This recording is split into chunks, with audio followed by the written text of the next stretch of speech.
kita harus meminta dengan persistence, dengan tekun, dengan gigih. Jangan karena sekali, 2 kali, 3 kali, 4 kali, 5 kali tidak dikabulkan lalu kita berhenti berdoa, kita marah, kecewa dengan Tuhan.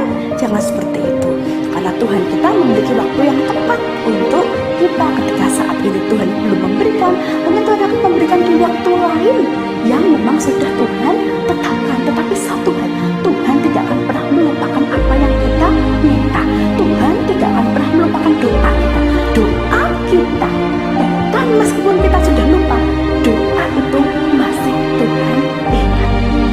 Tuhan kita bukan manusia. Manusia bisa lupa, tetapi Tuhan yang menciptakan langit dan bumi, Dia tidak akan lupa apapun doa teman-teman semuanya. Apapun yang teman-teman semuanya minta, Tuhan tidak akan pernah lupa. Dalam kemahakuasaannya, Tuhan yang menciptakan langit dan bumi, Dia akan memberikan apapun yang diminta anak-anak yang hidup dalam firman-Nya tepat pada waktunya. Halo semuanya, bagaimana kabarnya? Bertemu lagi dengan saya Danar Sriwijayanti dalam A Moment with God. Berbeda dengan program yang kemarin, yaitu program Words of Wisdom yang terbuka untuk semua kalangan. Program A Moment with God ini dikhususkan untuk teman-teman Kristiani yang ingin belajar lebih dalam mengenai kebenaran firman Tuhan yang ada di dalam Alkitab. Tetapi tentu saja welcome untuk semua yang ingin menyaksikan acara ini dan semoga semuanya mendapatkan berkat dari acara ini. Oke, jadi untuk semuanya welcome to A Moment with God. Di episode kelima ini kita akan membahas mengenai ask and keep on asking. Suatu tema yang seringkali kita perlukan dalam kehidupan sehari-hari. Karena banyak sekali anak-anak Tuhan yang tidak mengerti bagaimana seni meminta kepada Tuhan. Nah, di episode 5 ini merupakan kelanjutan dari seri A Moment with God di episode 4. Ketika di episode 4 kita sudah belajar bagaimana kita diciptakan dengan luar biasa, dengan hati-hati, dengan teliti, dan Tuhan memiliki suatu tujuan ilahi untuk kita masing-masing. Episode 5 ini kita akan belajar bagaimana meminta kepada Tuhan. Apakah meminta itu salah? Tentu tidak. Tentu sebagai anak-anak Tuhan, Tuhan akan sungguh membuka diri. Tuhan akan senang sekali jika ada anaknya yang mau mendekat kepada Tuhan, meminta daripadanya. Teman-teman, kita akan belajar bersama-sama dari Matius 7, mulai dari ayat 7 sampai ayat ke-11. Matius 7 dari ayat 7 sampai ayat yang ke-11. Hal pengabulan doa. Mintalah maka akan diberikan kepadamu, carilah maka kamu akan mendapat, ketoklah maka pintu akan dibukakan bagimu, karena setiap orang yang meminta menerima, dan setiap orang yang mencari mendapat, dan setiap orang yang mengetuk baginya pintu dibukakan. Adakah seorang daripadamu yang memberi batu kepada anaknya jika ia meminta roti? Atau memberi ular jika ia meminta ikan? Jadi jika kamu yang jahat tahu memberi pemberian yang baik kepada anak-anakmu, apalagi Bapamu yang di surga, Ia akan memberikan yang baik kepada mereka yang meminta kepadanya. Mari kita garis bawahi ayat yang ke-11, yang B, Ia akan memberikan yang baik kepada mereka yang meminta kepadanya. Jadi di sini kita harus mengerti dulu bahwa sebagai anak Tuhan, kita harus merendahkan diri dengan meminta di hadapan Bapa. Bukan berarti Bapa tidak mengerti keinginan kita. Bukan berarti Bapa tidak mau memberikan apa yang kita inginkan ketika kita tidak meminta. Bukan berarti kita harus merengek-rengek kepada Bapa kita. Bukan. Tetapi di sini kita harus mengerti bahwa Bapa kita di surga adalah Bapa yang rindu untuk membangun hubungan dengan kita semua. Kita harus mengerti bahwa Bapa kita di surga adalah Bapa yang ingin menjalin hubungan baik dengan anak-anaknya. Bapa yang ingin memiliki komunikasi yang intens, komunikasi yang terus-menerus dengan anak-anaknya. Ketika kita mengasihi orang-orang di sekitar kita, tentu cara mengasihi yang paling baik adalah dengan mengajak berkomunikasi, kan? Pernahkah teman-teman semua mendiamkan orang yang teman-teman kasihi? Tentu tidak. Pernahkah teman-teman semua dengan sengaja tidak menyapa, tidak memperhatikan, tidak menegur, mendiamkan saja orang yang kita kasihi? Pernah? Tentu tidak, kan? Pernahkah dalam satu keluarga misalnya bapak dengan anak saling bertemu tapi ya cuma diam saja, cuma lewat berpapasan saja? Tentu tidak, kan? Tentu ada suatu komunikasi. Ada waktu yang bukan hanya sekedar lewat berpapasan, tapi ada waktu duduk bersama-sama membicarakan sesuatu. Ada waktu untuk membangun hubungan, ada waktu untuk berkomunikasi. Ada waktu yang sengaja diluangkan di tengah kesibukan hanya untuk saling memperhatikan satu sama lain. Demikian yang terjadi di dalam keluarga.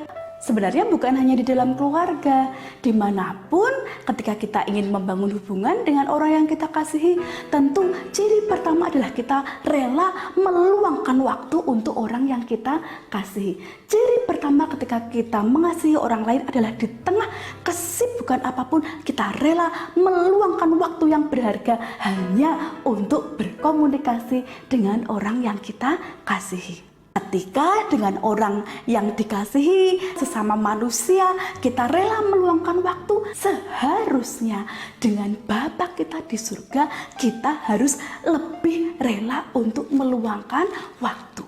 Dengan manusia di sekeliling kita saja yang tidak rela mati untuk kita mau untuk meluangkan waktu hanya untuk sekedar bercakap-cakap atau sekedar berkomunikasi.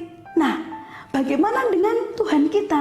Bagaimana dengan Tuhan kita yang bahkan rela mengorbankan dirinya di kayu salib untuk menebus dosa-dosa kita?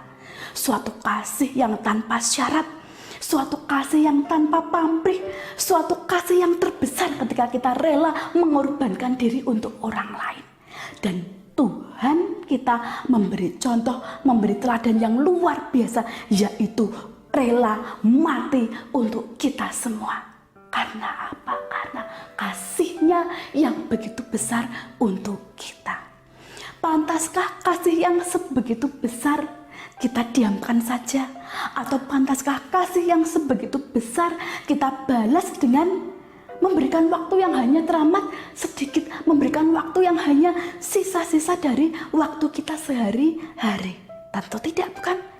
Bapa kita di surga rindu untuk menjalin hubungan dengan kita. Bapa kita di surga akan sungguh menghargai jika kita rela menghabiskan waktu kita yang berharga untuk diam di kaki Tuhan, untuk diam mencari hadirat-Nya, untuk diam memberikan diri sepenuhnya kepadanya dalam penyembahan, dalam doa, dalam waktu pribadi, waktu yang intim dengan Tuhan. Teman-teman semuanya, mari kita lihat ayat nats kita pada hari ini. Ayat nats kita pada hari ini adalah ayat yang ke-7. Mintalah maka akan diberikan kepadamu, carilah maka kamu akan mendapat, ketoklah maka pintu akan dibukakan bagimu. Seperti biasa kita akan membandingkan dengan terjemahan dari versi-versi yang lain ya. Kita akan membandingkan dengan beberapa terjemahan versi bahasa Inggris. Yang pertama saya ambil dari King James Version. Ask and it shall be given you, seek and you shall find, knock and it shall be opened unto you. Kemudian terjemahan yang lain dari English Standard Version. Ask and it will be given to you, seek and you will find, knock and it will be opened to you. Ya, kurang lebihnya masih sama dengan terjemahan dari King James Version ya. Nah, ini saya menemukan versi terjemahan yang jauh lebih lengkap dari Amplified Bible. Kita akan baca bersama-sama. Ask and keep on asking, and it will be given to you. Seek and keep on seeking, and you will find.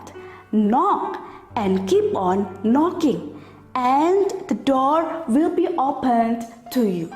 Wow, dari sini kita bisa menyimpulkan terjemahan dari Amplified Bible ini ternyata mengandung makna perbuatan yang dilakukan secara terus-menerus. Repeated action, action yang terus-menerus diulang atau tindakan yang terus-menerus diulang. Kita lihat sekali lagi, saya bacakan. Ask and keep on asking, berarti minta dan teruslah meminta. Ya, kemudian seek and keep on seeking, artinya cari dan teruslah mencari. Ya, dan kemudian knock and keep on knocking, artinya ketuklah dan teruslah mengetuk. Artinya dalam terjemahan ini mengandung makna tindakan yang dilakukan secara terus-menerus, tindakan yang tidak hanya dilakukan sekali saja, tindakan yang dilakukan dengan persistence atau dengan tekun, dengan gigih, dengan tahan uji. Nah, dari sini kita belajar sesuatu, bahwa ketika kita meminta kepada Tuhan, janganlah kita bosan untuk meminta, janganlah kita jemu-jemu untuk meminta, janganlah hanya karena sudah meminta sekali, 2 kali, 3 kali, lalu kita bosan dan tidak meminta lagi. Jangan, melainkan kita harus meminta dengan persistence, dengan tekun, dengan gigih. Kita harus meminta dengan repeated action, tindakan yang diulang terus-menerus, yang tidak bosan, yang tahan uji, yang gigih, yang berkesinambungan, yang stabil, yang continue, terus-menerus.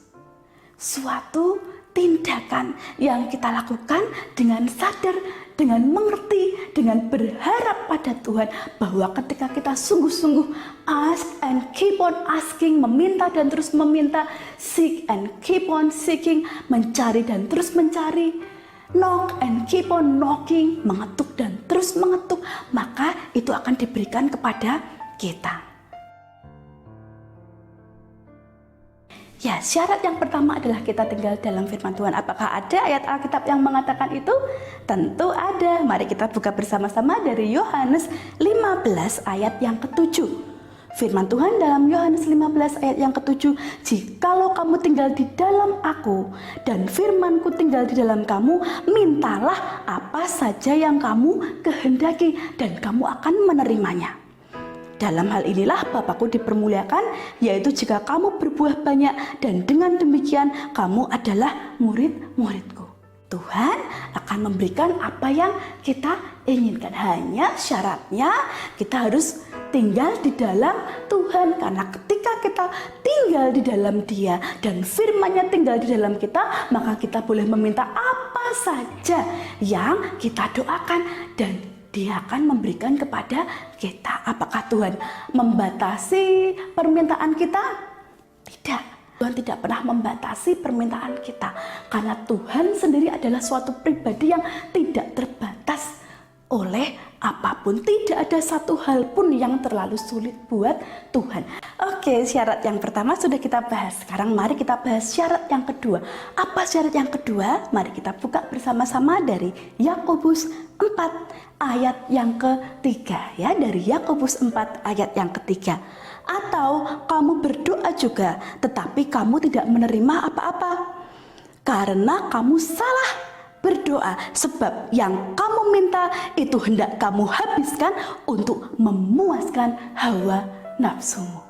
Jadi dari ayat tersebut kita mengerti bahwa syarat yang kedua adalah yang kita minta dari Tuhan haruslah hal yang tidak bersifat untuk mengejar hawa nafsu.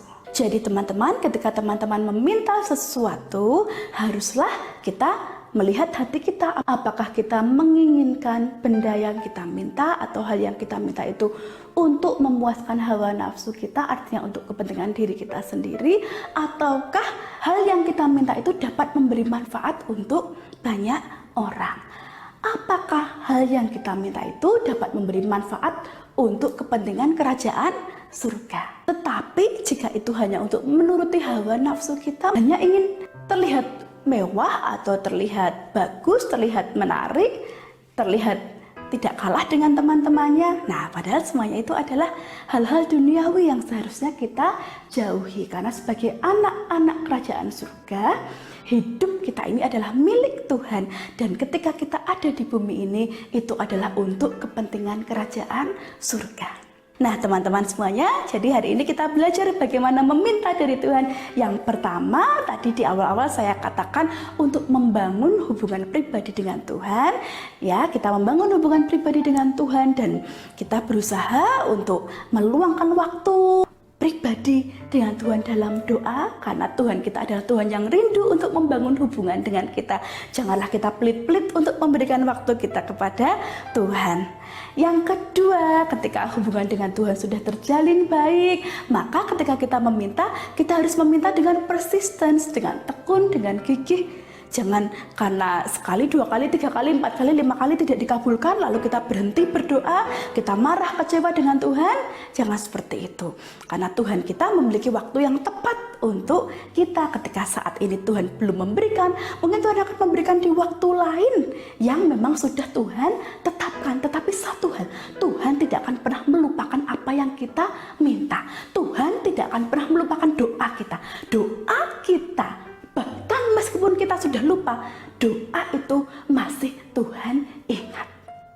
Tuhan kita bukan manusia.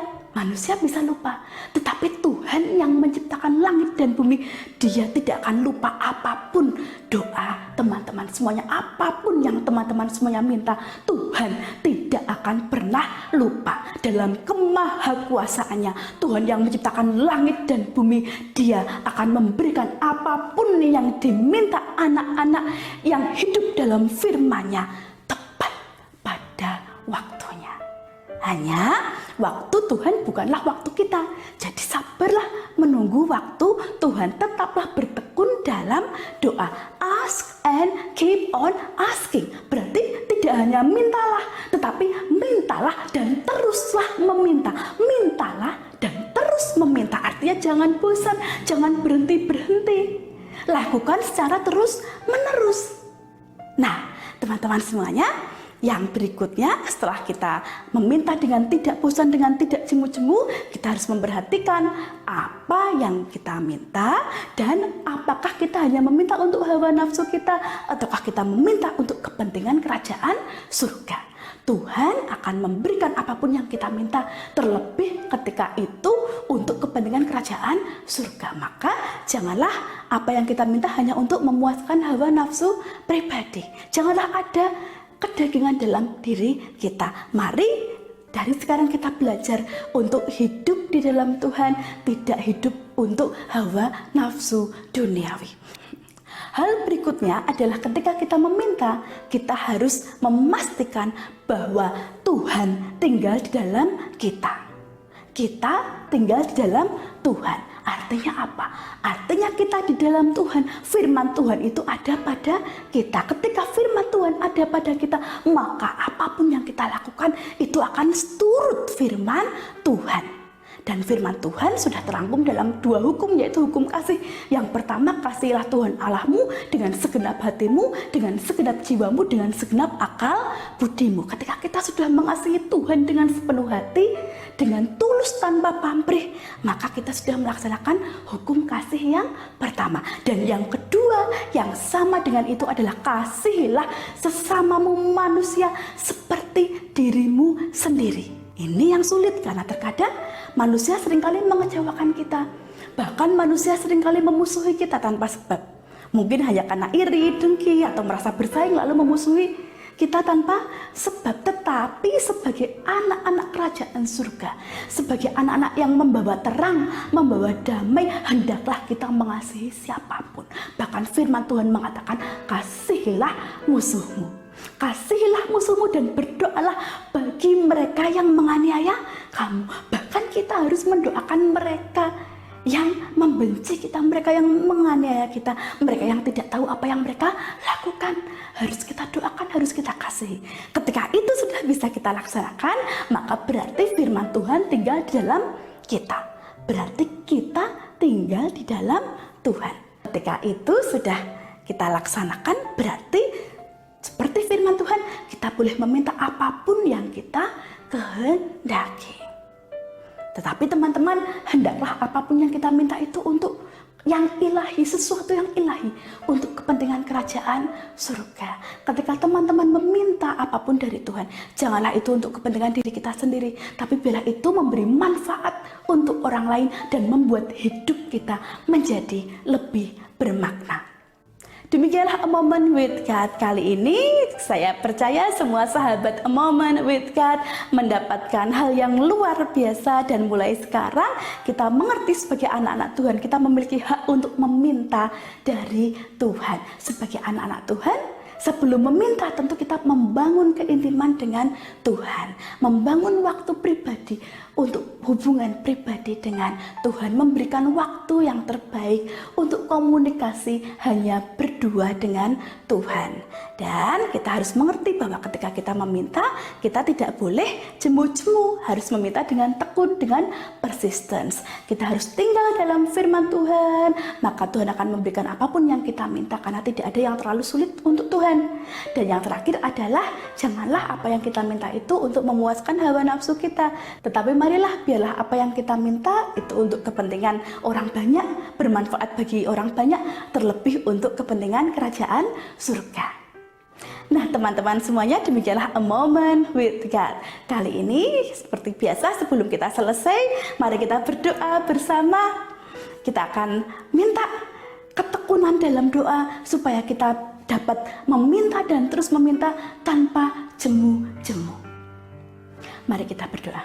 Tuhan, kami satu hati, kami sepakat, kami percaya Tuhan adalah Tuhan yang tidak terbatas ruang dan waktu, dan saat ini kami satu hati sepakat meminta Tuhan untuk menolong setiap anak-anak Tuhan dimanapun berada saat ini, supaya ketika mereka meminta dari Tuhan, mereka meminta dengan persistence, dengan tekun, dengan gigih, dengan tidak jemu-jemu. Dan biarlah setiap pemirsa A Moment with God hidup di dalam kebenaran firman Tuhan. Biarlah setiap pemirsa A Moment with God meminta sesuatu dari Tuhan yang akan berguna untuk kepentingan banyak orang. Terima kasih Tuhan, dan biarlah saat ini dimanapun pemirsa A Moment with God berada, Tuhan sertai, Tuhan jamah, Tuhan sentuh hatinya, dan Tuhan jagai ya Tuhan, sehingga masing-masing mengalami pengalaman pribadi dengan Tuhan Yesus Kristus. Terima kasih Tuhan, di dalam nama Tuhan Yesus Kristus kami berdoa. Amin. Demikianlah A Moment with God kali ini. Semoga memberkati teman-teman semuanya. Dan jangan lupa ketika teman-teman merasa terberkati dengan tayangan ini, silakan di-share dan subscribe untuk yang belum subscribe. Semoga channel ini dapat menjadi berkat untuk kita semua. Dan jangan lupa pertengahan bulan Agustus nanti akan tayang Words of Wisdom. Berbeda dengan A Moment with God yang hanya dikhususkan untuk kalangan Kristiani, Words of Wisdom ini diperuntukkan untuk semua kalangan, tidak terbatas pada agama tertentu. Baiklah teman-teman, sampai bertemu di lain kesempatan. Tuhan Yesus memberkati.